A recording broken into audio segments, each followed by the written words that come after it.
Chrome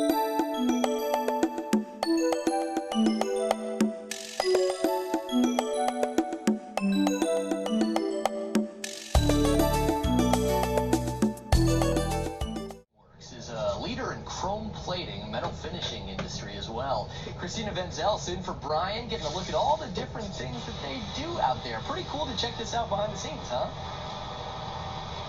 It is very cool, and they make so many things you honestly don't even really think about until you realize everything behind us here they all make. So Jamie joining us this morning, and Jamie, walk us through what we're looking at here and all the products you have. Well, first I'd like to start off with a picture up here of my grandfather. He was here in 1929 during the Depression. He joined the plating company, and you can see, at 27 years old, he was already, knee-deep into it. Flash forward, my brothers and I decided to start this location in 2001, September, 9/11. So we kind of followed the family footsteps of starting in trouble and taking a punch and moving forward. But with all that, the last 5 years, we've been top shops in the nation with the industry that we're in. And the industry we've been doing is everything. We put nickel chrome on napkin dispensers, toilet paper dispensers. These are things my grandfather was even doing in 1929. We do wash machine doors, crosses for caskets, things like that. We move into things where we do a lot of hand tools, barbecue parts. We even do bottles where we have to plate the insides of them. So we have to test the insides, make sure there's coating on the inside. We get into things down here where we're doing vacuum parts, fry baskets, tapper handles. You gotta have your tapper handles, have a little fun, right? Plumbing parts, base plates, faucets, door handles. Even handles for your pots and pans, hinges. As we get into stuff, we started getting into more automotive. So now we start doing rims and different things for automotives. The flapper stacks that you see for the top of John Deere tractors, things like that. Oil filters, springs, motorcycle parts, even stuff for heating elements, steam coils.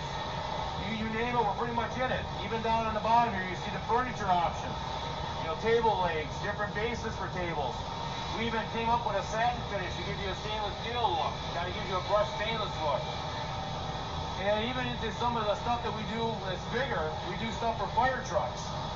And here's where you kind of see the progression of what we do. We start with something that's not very good looking, it's dull and ugly looking. We do a lot of parts for them. We start polishing and buffing, getting it smooth to look nice. And then we have to get into a copper finish and buff the copper to make the copper look good. Then we finally get to the part where it's nice and chrome plated, where you see something really good, right?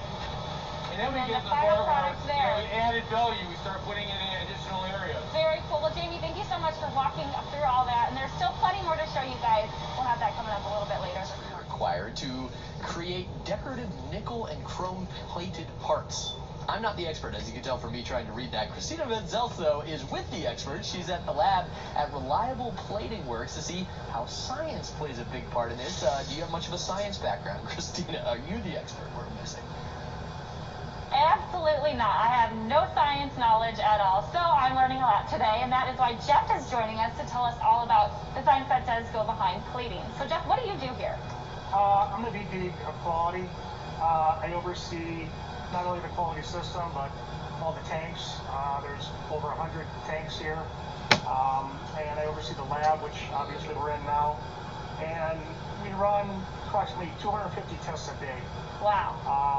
Down to a wholesale test, which is basically a snapshot of our plating bath. We'll take a sample off the line, bring it up here, and we'll put in what we call a panel.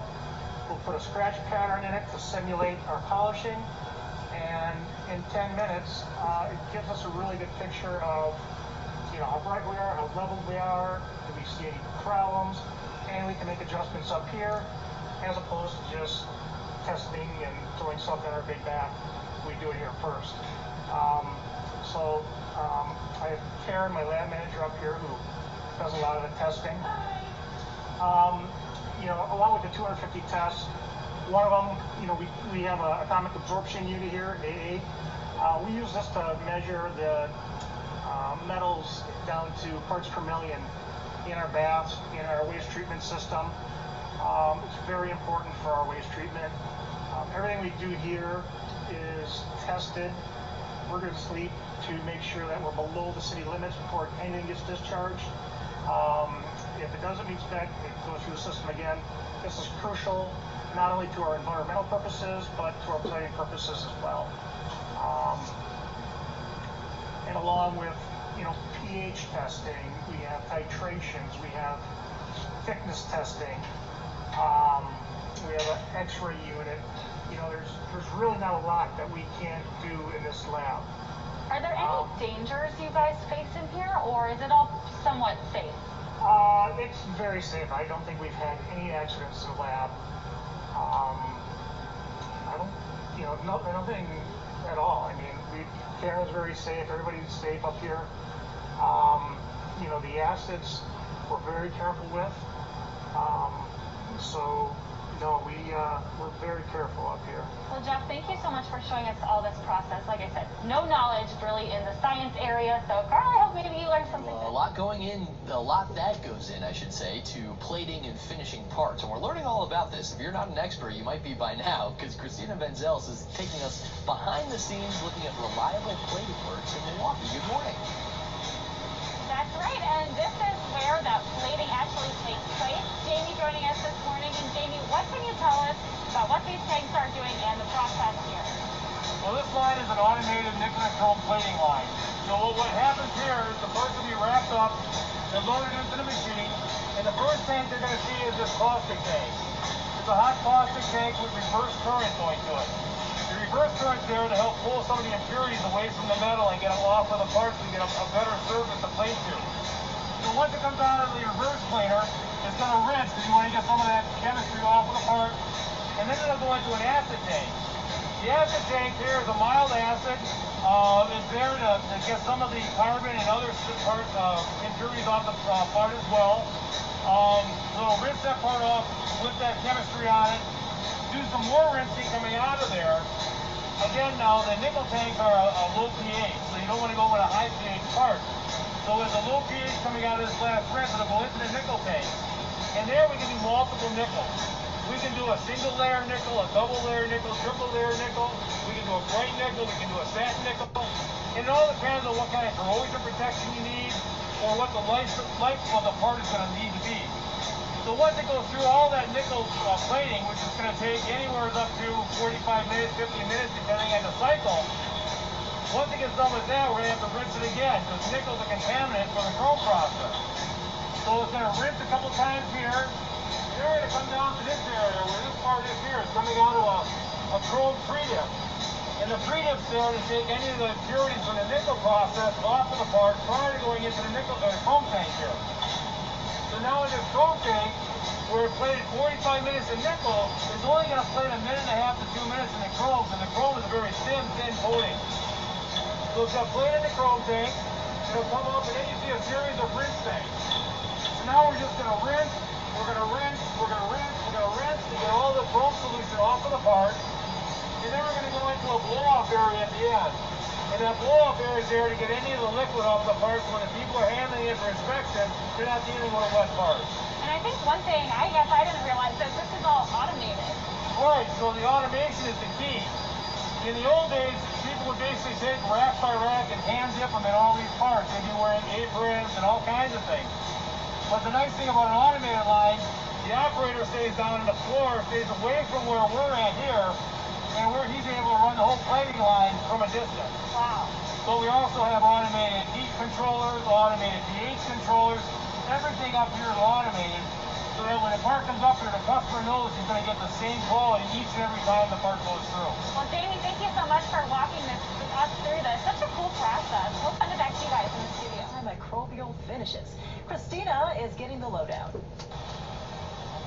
Yes, we are getting the lowdown this morning, actually how they make these pieces. Jamie joining us again. And Jamie, what can you tell us about these parts? I know they go into a ventilator. Yeah, these ventilator parts are very important. We've been working with one of our customers who's been making these, obviously to save lives right now in the midst of COVID. They're very critical parts. And so what we do here is we'll take the parts here, we'll have to put a cap on the end to mask off this top area. And then what we're going to do is we put them on these fixtures that we have specially made for them. And as they go through the line on the fixtures, the current goes to the part, and the metal's attracted to it, and therefore we get the plating done. So if you'd like to be with us today, we'd like you to take a look and see if you can try and maybe rack a couple up for us. Yeah, ask I'd them love to to rack help them. But they've been, one of our biggest sellers right now, obviously. When a lot of our customers were down recently because of COVID, a lot of them were shut down for weeks or months at a time. This was one of the projects that really grew up. We used to do about 6,000 a week. Now we're up to about 15,000 to 20,000 a week that we're doing. And I know the other side of here is what the finished product looks like. Correct, This one right here. So here's the finished product. So once we take off the mask here, you can see how the raw end here now is raw brass. And raw brass is critical on this part because you need to have a really good seal. Obviously, a leaking valve for a ventilator would not be good because the pressure just needs to be so perfect to not cause damage to the lungs. Right. So it's a very critical part. So what do we do here? Grab. So you want to grab one of the raw ones here, and you're going to take one of the plugs and push it down onto there to where it's tight. There you go, very good. And then you just put the open end down onto this part here. Pull the top part up a little bit, and just let it sit on there. Perfect. So how many fit on this? So on this fixture, we're going to rack up 364 pieces. That's what our man here is doing right now. And he's going to be finishing this side with the raw parts, and he'll go to the other side, and he's going to take off the finished parts, pull the caps off, send those over to inspection, and then he'll rack the other side. So how long does the whole process take, just for one? To send this bar through the automated line, it's going to take about an hour. It's going to go through about 17 different processes between cleaning, rinsing, more cleaning. It's going to go through a couple different nickel finishes, and then the end chrome finish will be on the end of it. It's critical to have the nickel first, because nickel gives you your luster and your corrosion protection. And then the real thin layer of chrome that goes on at the end gives you that blue luster, that clear blue reflection that you're used to seeing with chrome. Well, Jamie, thank you so much for showing us. It's very cool to see the behind the scenes here. Guys, we'll send it back.